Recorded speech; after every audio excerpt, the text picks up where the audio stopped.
is absolutely higher priority than whatever traffic it meets, so the forced train always has priority dispatch at every meeting location. And if I look at this data, there are a couple of really interesting results. First of all, across the board, faster trains are better.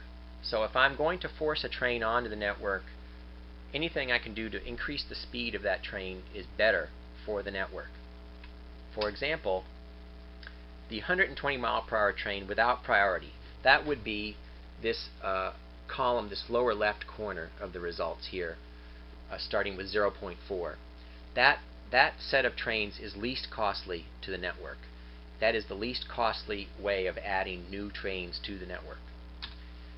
And secondly, that train is only a little bit slower than the 80 mile per hour train with absolute priority. So if I put a slower train, the 80 mile per hour train, onto the network, and I give it absolute priority because I want it to get across the network quickly, that is costing me nearly 3 times as much as if I had sped the train up with more horsepower but gave it a low dispatch priority.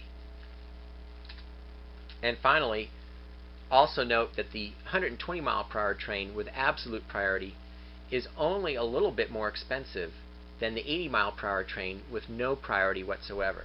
So we get a nearly doubling in net train speed in the actual arrival of origin to destination train speed, and yet the additional cost of that speed is very small. On the other hand, slower trains are very costly. For example, the 80 mile per hour train with the absolute priority is the most costly combination to the network. And unfortunately, this is also typical of what we call the Amtrak Heritage Fleet lines, these kind of overnight dining car, sleeping car trains like the Crescent, the City of New Orleans, this kind of thing. These are really the capacity hogs on the network. So the conclusions from this set of scenarios are that we have a wide range of service choices that we can offer to the customer, in this case Amtrak, say for example, or the passenger train customer, and they all have their own associated price, and these prices are very different. For example, we really have a 3-to-1 ratio between the most expensive option and the least expensive option, and the price and the relative performance to the customer don't necessarily align with each other. As we saw, the slower Amtrak train is actually much more expensive than the faster Amtrak train in terms of its network resource consumption. So modeling specific scenarios is a very worthwhile activity. We should not just immediately have a gut assumption that some certain type of train service has a certain cost to the network. We really should model this to see specifically if that cost assumption matches what our initial assumption is.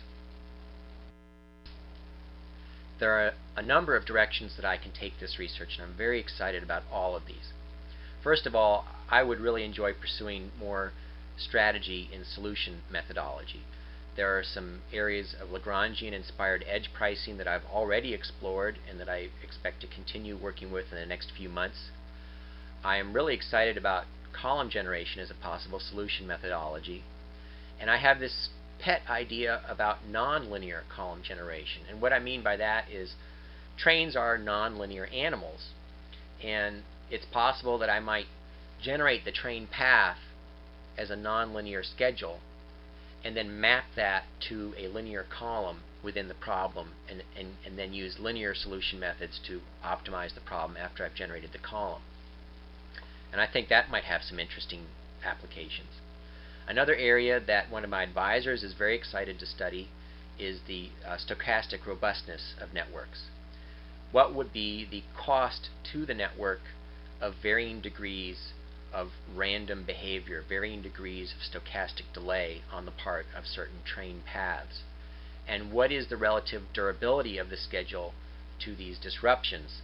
And this is a very interesting question, because today train delays are annoying, but when freight trains break down, they're only valued in terms of their primary costs. Their costs in terms of crew overtime, train repair, and delay to the freight the train is carrying. And they really are not measured or quantified system-wide in terms of the secondary delays they cause to the whole network. So I'm really very excited about what I have done, and I see many opportunities to pursue branches of research from what I have started, and I'm excited to present this to you today, and thank you so much for taking the time to listen to me. I'd be happy to take any of your questions, and I look forward to speaking with you about this later as well. Thank you very much.